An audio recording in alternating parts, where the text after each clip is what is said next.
గత ప్రభుత్వంలో కేసీఆర్ మాటిచ్చి ఊరంతా వల్లకాడు చేసి ఆయన ఫామ్ హౌస్ కోసమే 4 లైన్ల రోడ్ వేసుకోడు కానీ ఒక్క ఇల్లు కట్టలే. 450 ఇళ్ళు అన్నాడు, కనీసం 4 ఇళ్ళకు కూడా ముగ్గుపోయలే.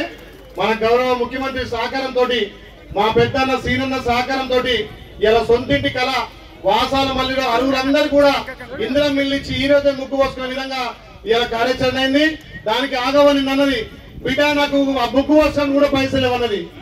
అమ్మా నీకు నేను అప్పిస్తా అని చెప్పిన, 1,00,000 రూపాయలు ఇవ్వాలని ఇస్తే ముగ్గు పోసుకో, మరి 1,00,000 రూపాయలు మా ప్రభుత్వం అకౌంట్ వేయగానే మళ్ళీ ఇస్తానది. మరి ఇస్తుందో ఏం చేస్తుందో ఆగమై తెలియదు. గతంలో ఆగమైంది కాబట్టి ఖచ్చితంగా ఈ ఊరును దత్తత తీసుకొని అరువులందరికీ ఇల్లు కట్టాలని గౌరవ మంత్రి గారి చేత ఇలా ప్రొసీడింగ్ ఇచ్చుకుంటూ ఆమెకు 1,00,000 రూపాయలు కూడా విరాళం ఇస్తున్నాం. ఎవరైనా వాళ్ళ తరఫున పెద్దోళ్ళు ఆ 1,00,000 రూపాయలు తీసుకొని ఆ పీస్ పీట్ కట్టియాల్సిందిగా మీరు ఆగమా తీసుకో, అంటిగా కట్టిస్తావు ఏమో, అంటిగా ఇవ్వాలని నెరవేరుతుంది. ఓకేనా? Right, thank you.